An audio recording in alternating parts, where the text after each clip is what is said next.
In the list of crime rates of different countries, France ranks 43rd. It is not a crime-ridden country and is generally considered safe. But it is necessary to know that throughout history, notable serial killers have been born in this country, causing France to rank 11th on the list of countries by the number of serial killers. In today's video, we are going to talk about a French serial killer who became famous with the nickname the Pillow Killer. Yvan Keller was born on the 13th of December 1960 in France.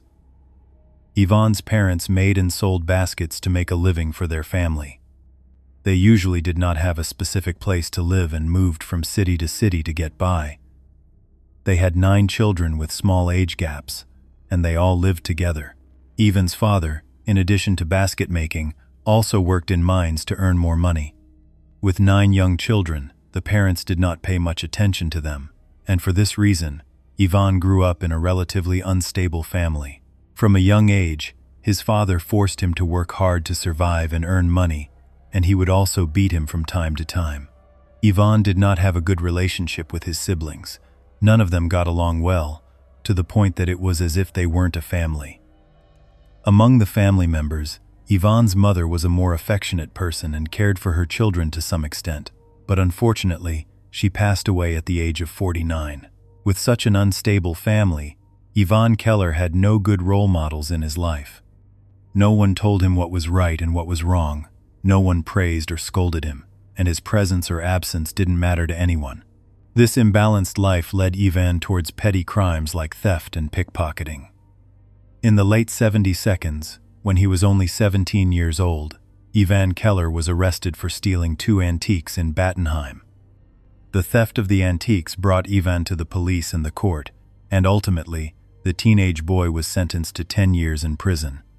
Yvan spent the peak of his youth in prison and was finally released in August 1989.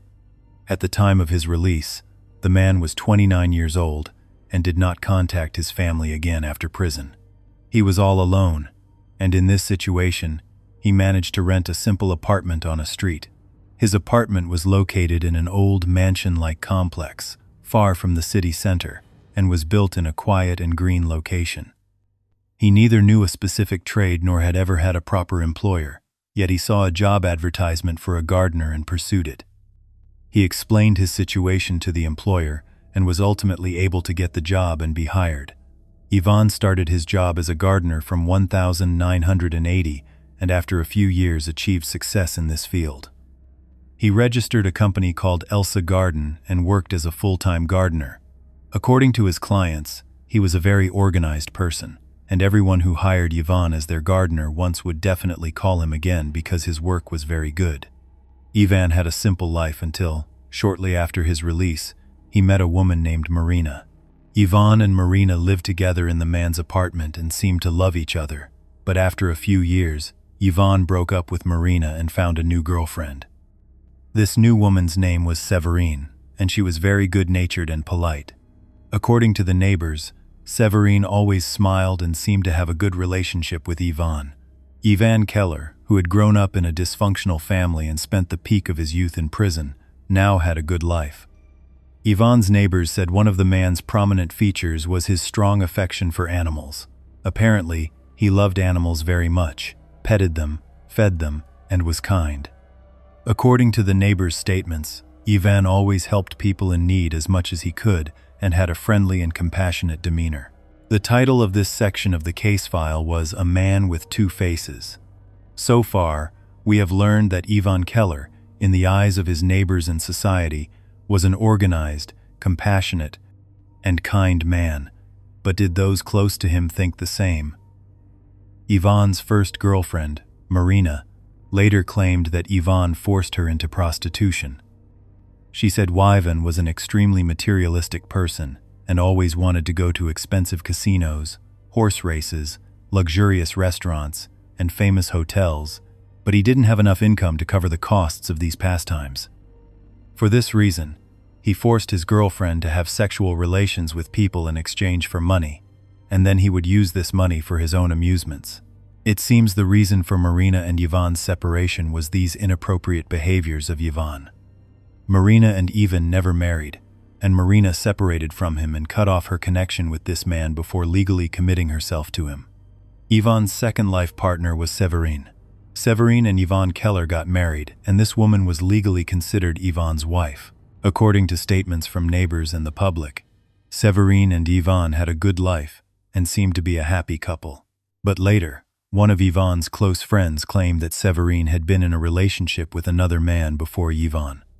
When Yvan found out about this, he got a gun and went to see this man, put the gun inside the mouth of Séverine's former lover, threatened him to leave Séverine alone, and then let the man go. Note that Séverine neither cheated on Yvan nor was she in a relationship with this man at the time. It was simply in the past, before Séverine and Yvan started their relationship. Yvan Keller had a completely dual personality. The external face he showed to people was worlds apart from his real personality.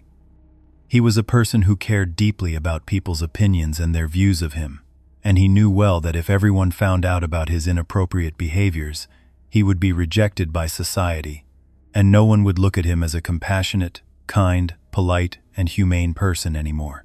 Around the beginning of the 1990 seconds, two sisters named Hélène and Alice lived together at 17 Grand Rue Street. Both of them were old and frail. They had a villa with a yard and hired Yvan Keller to take care of their home's garden. In 1991, Alice was 88 years old, suffered from heart conditions, and could no longer walk easily. On the night of March 7th or 8th, 1991, Alice was sleeping downstairs as usual, and Hélène was sleeping in her own room on the second floor. Around 4 a.m., Hélène woke up to a noise and went towards the staircase to see what the sound was. Hélène knew well that Alice couldn't walk easily, so she became worried about her sister's well-being. She stood on the staircase, and before she could even take one step down, she encountered a burglar. Upon seeing Hélène, this stranger immediately fled and left the two sisters' house. Hélène rushed to Alice and saw her 8-year-old sister lying on her back on the bed. Her hands were along her body, and the bedsheet was pulled up to her chin. Alice was dead. Hélène called for an ambulance, and Alice's body was taken to the hospital. Due to the woman's advanced age and her history of heart disease, it was declared without an autopsy that Alice had died of cardiac arrest. They also found 600 francs under Alice's pillow, and despite these 600 francs, they said there was surely no robbery or murder involved and did not open a criminal case. No investigation was conducted into Alice's death. On the 21st of December 1991, the body of another 80-year-old woman named Marie-Louise was found in her home. The medical examiner declared the cause of this elderly woman's death, like Alice's, to be natural causes, and again, no investigation was carried out. Marie's death also seemed completely normal. There were no signs of a struggle, not even an injury on the woman's body. Just like Alice, Marie-Louise lived alone, so we do not know if a burglar had entered her house or not. Between the lives of Alice and Marie-Louise, there was only one person in common, and that was Yvan Keller.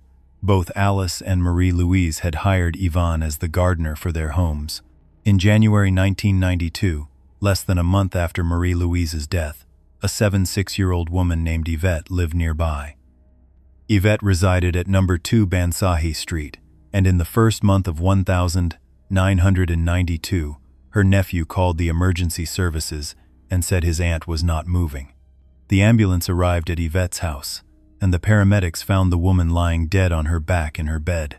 The doctors declared Yvette's cause of death to be natural, but the woman's nephew noticed a bloodstain on Yvette's bed. This nephew, named Jean-Marie Bachler, stated that his aunt was an extremely obsessive woman who cared about nothing more than cleanliness and hygiene. Jean said there was no way Yvette would have slept with a bloodstain on her bedding. Jean also noticed that his aunt's window was not completely closed, which was also very strange, as Yvette locked all the locks in her house every night. No one paid attention to Jean's statements, and a criminal case was never opened for Yvette's natural death. It is necessary to know that Yvette was also one of Yvan Keller's clients. In 1993, one of Yvan's childhood friends, a man named François Di Nicolo, went to the police and claimed that Yvan was a murderer. Francois himself was a thief and had connections with criminals. In the midst of this, he was also a police informant, and to keep the police off his back, he would bring them first-hand news from the world of thieves. In 1993, Francois would take Yvan to different people's houses some nights and pick him up half an hour to an hour later. He thought Yvan was robbing people's houses, and this didn't matter to him, because he received 500 to 1,000 francs from Yvan in exchange for his silence. One time, Yvan asked Francois to take him to a new house, and Francois knew the owner of this house. The homeowner was an elderly woman who was friends with Francois's mother, and Francois had seen this woman a few times. Yvan went to the house and came back after half an hour. Francois took his money and, as always, remained silent. The next day, the woman's body was found inside her house, and it was announced that the cash inside the house had also disappeared. Francois immediately realized this had something to do with Yvan, and that Yvan Keller was not only a thief but also a murderer. He told the police, but no one took him seriously, and his statements were not pursued. On the 21st of January 1994, 1 year later, the body of a 79-year-old woman named Marie Winterholer was found lying on her back in her bed. The doctor concluded that the death was natural and issued a death certificate. Like the previous victims, no criminal case was opened for Marie Winterholer. Marie had also hired Yvan Keller as the gardener for her yard. On the 12th of March 1994, a man named Germain Mange entered the house of his 86-year-old mother, Ernestine. Ernestine was a frail old woman who, due to a hip fracture, could not move well or handle her daily tasks. She was ill but lived alone and had no nurse. Immediately upon entering his mother's house, Germain noticed that their old butter churn was placed behind the front door of the house. Germain remembered well that this device had been in their house's storage for years, and no one ever went near it. The device was also relatively heavy, and Ernestine could not move it by herself. Germain went to his mother and realized that 86-year-old Ernestine had passed away while lying on her back in her bed.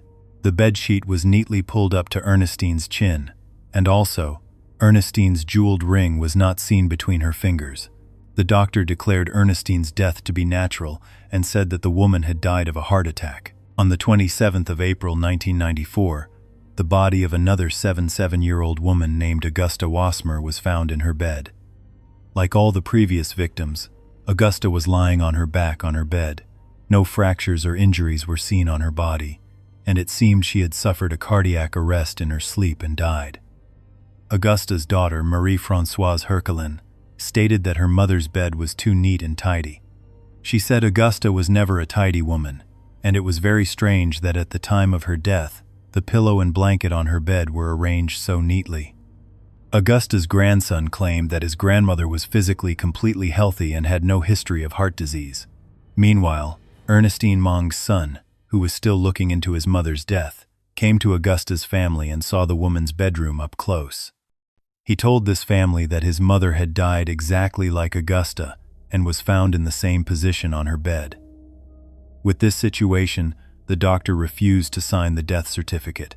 After Augusta's death, her daughter noticed that her mother's bank card and also one of the house keys were missing.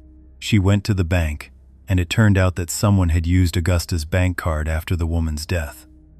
Unfortunately, the relevant ATM was not equipped with security cameras, but a passerby there stated that at that same hour, they had seen a thin man about 170 centimeters tall with light brown hair near the ATM. Given these suspicious circumstances, Augusta's body was autopsied, and it was announced that the death was not due to cardiac arrest, but that the woman had been suffocated. There was no trace of a rope, handprints, wire, or any other object around Augusta's neck, so the killer had used another method to suffocate the victim. On the 12th of February 1995, another 79-year-old woman named Madeleine Lesch died while lying on her back in her bed. The doctor concluded that Madeleine had died of cardiac arrest, and a certificate was issued. Madeleine was buried, and no case was opened, but her children later noticed that 100 francs were missing from their mother's house. In the year 2000, a series of investigations began against Yvan Keller that had no connection to murder but were related to theft and robbery. They continued the investigation for a year and finally, on the 30th of March 2001, stopped the searches because they found no particular evidence. 2 years later, in July 2004, one of Yvan's brothers, who was in distant contact with his brother, was caught during a robbery operation and, to save himself, said that he had a brother named Yvan Keller who was a thief and a murderer. The name Yvan was not new to the police. This man had spent 10 years of his life behind prison bars, and also a series of investigations about his thefts had recently been conducted. The police forces reviewed Yvan's file and saw that apart from all these theft cases, one of their informants, named Francois Di Nicolo, had said 11 years ago that Yvan was a murderer. In 2004, the police found Francois again, and this man explained to them again how Yvan Keller murdered his elderly clients. Upon hearing Francois's statements, the police monitored Yvan's phone calls but heard nothing suspicious. With the calls being fruitless, they went to his neighbors, and every single one of these individuals said good things about Yvan. They all told the police that Yvan Keller was a respectable man, was kind, had a friendly demeanor, loved animals, and did not hold back from helping people. The police forces did not give up and got closer and closer to those around Yvan until they found out about Marina and Severine.